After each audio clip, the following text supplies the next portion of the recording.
Здравствуйте, уважаемые подписчики и зрители! В этом видео поговорим о нашем времени, о смене эпох, об эре Водолея. Я дам важную информацию и некоторые прогнозы на будущее.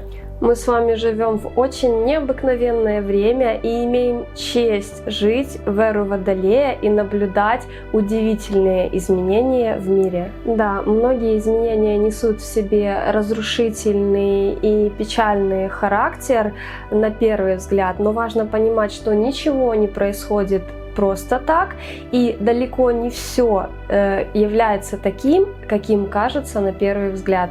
На данный момент нет однозначного понятия, когда именно началась эра рыб, когда она закончилась, и, следовательно, когда началась эра Водолея. Давайте разберемся. Я провела свое независимое исследование и хочу сказать, что я намеренно не читала, не смотрела информацию на эту тему от других авторов, а задалась целью провести свой личный анализ. И на сбор информации и оформление визуального материала для вас у меня ушло достаточно много времени, поэтому если информация в данном видео будет вам интересна, то вы можете сказать спасибо за мою работу, нажав лайк под видео. Итак, что мы вообще знаем об эре Водолея? Википедия сообщает нам о том, что эра Водолея или эпоха Водолея – это астрологическая концепция, лежащая в основе представлений культуры New Age о том, что на смену эре рыб, ассоциируемой с христианством, приходит новая эпоха, в которой будут господствовать учения, представляющие собой синтез различных вероучений и современных научных достижений. И далее идет научное обоснование. Смена астрологических эр связана с явлением прецессии земной оси, вызывающей медленное смещение точки весеннего равноденствия против движения Солнца по эклиптике со скоростью 0,1397 за год или 1 градус за 71,6 года. Один астрологический знак точки равнодействия проходит за 2148 лет, а все 12 ими пересекутся за 25 776 лет. Это явление также известно как Платонов год. Взяв за основу своих расчетов даты из статьи «Хронология религии» в Википедии, я получила следующие данные. Исходя из того, что вообще самое первое упоминание религиозных текстов, известных человечеству на данный момент, датируется 2494-2345 годами до нашей эры. Я попробовала взять за первостепенную точку отсчета 2345 год как предполагаемую дату начала новой эры, эры Овна. И Овен здесь неспроста, и я очень надеюсь, что мы еще поговорим с вами на эту тему, а вы пишите, пожалуйста, в комментариях, интересна ли вам подобная тематика. Итак, берем известное нам значение, время прохождения точки равнодействия одного астрологического знака 2148 лет и вычитаем. 2345 минус 2148 равно 197 лет до нашей эры. И как мы видим из Википедии, именно с сотых годов до нашей эры началось составление йога-сутры Патанджали, составляющие основополагающие тексты йоги. А также всем нам известно, что отсчет времени так называемой нашей эры начался с прихода Иисуса Христа, и в различных современных исследованиях даты рождения Иисуса находятся в интервале между 12 годом до нашей эры и 5-4 годами до нашей эры. Также эту эру еще называют христианской эрой. Это и есть, по моему мнению, эра рыб, которая ассоциируется как эра религии, эра религиозного мрака, по большому счету. И прошу вас не спешить критиковать мои слова и работу. Далее мы вернемся к тому, почему я так говорю. И если вы глубоко религиозный человек, но у вас есть хотя бы доля непредвзятости, то попробуйте отбросить все убеждения и логически задуматься. Вы, конечно же, можете возразить, что между 197 годами до нашей эры и началом нашей эры почти 200 лет, но если мы будем смотреть посмотреть на эти цифры с позиции общего цикла в 2148 лет, то число 197 составит менее 10%, а важным событиям нужно время, чтобы зародиться и произойти, поэтому подсчеты выходят вполне логичными. Подытожим.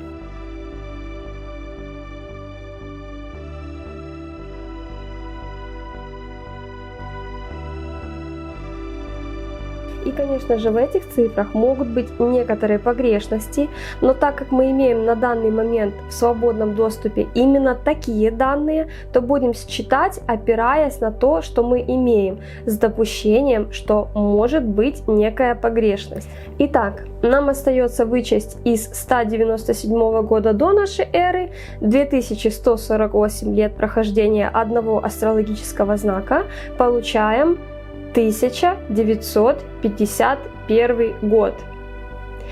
Именно этот год или близлежащее к нему десятилетие, учитывая возможную погрешность, я считаю началом эры Водолея. Теперь, как и обещала, вернусь к ответу, почему я считаю эру Рыб, образно говоря, по большому счету, эрой религиозного мрака. Конечно же, в эту эру произошло множество важных и полезных для человечества открытий, было создано множество великих произведений искусства, рождались великие личности и вершились множество благоприятных для человечества великих дел. Но вместе с тем мы никак не можем обойти стороной тот факт, что в эту эру совершено столько преступлений против человечества, пролито столько крови, унесено жизни стольких людей, а происходило это под эгидой религий. И на фото вы можете видеть многочисленные тому примеры. Это все, как вы видите, материалы из Википедии, и вы самостоятельно можете пройти по названиям этих статей и ознакомиться с информацией более подробно. Здесь представлена часть материалов по запросу «Хронология религии и религиозные войны». 11 крестовых походов, охота на ведьм, арабские завоевания, османские войны, русско-турецкие войны, джихад, так называемая 30-летняя война и другие войны. Наверняка вы слышали о том, что Русь крестили огнем и мечом. И повторюсь, предоставленные материалы на данный момент находятся в свободном доступе, и каждый желающий может с ними ознакомиться. Уважаемые слушатели, ответьте, пожалуйста, на вопрос, как лично вы считаете, хотел бы истинный Бог всех этих войн, притеснений, мук, каторг и убийств? Можно ли навязать веру силой? Можно ли навязать любовь к Богу через муки и каторгу? Можно ли купить любовь? Делитесь своими мыслями и мнениями по поводу данной темы в комментариях, и я призываю вас к уважительному общению и обоснованности критики. Дорогие искатели, очень важный момент. Спросите себя, задумайтесь, являются ли одним и тем же понятие вера и понятие религия? Религия. Ну и напоследок вернемся к эрам. Так что же нам сулит пришедшая эра Водолея, которая началась приблизительно с 1951 года, если мои подсчеты верны. И получается, мы живем в 70-е года эры Водолея, и что есть только началом. Мое мнение, эра Водолея постепенно положит конец религиям, по крайней мере таким, какими они были до 21 века. Я уверена, многие из вас уже видят начало этого конца. Я также верю, я так думаю и я так чувствую, что вскоре нам будут все больше и все стремительнее открываться тайны мироздания, эзотерические тайны. И я не имею в виду научно-технические открытия, хотя они, несомненно, тоже будут иметь место, но я имею в виду то, что за гранью возможностей науки. Будут открыты спящие возможности человека. Люди начнут все больше понимать то, что есть не материальным, а духовным. Подобно тому, как проливается вода и дает жизнь семени, как невозможна жизнь без воды, Водолей прольет свет, возродит жизнь в древних забытых знаниях, откроет то, что было скрыто от большинства людей. И также я искренне верю, что очень скоро для всего населения Земли откроется факт того, что существуют другие инопланетные цивилизации, и мы далеко не одни во Вселенной.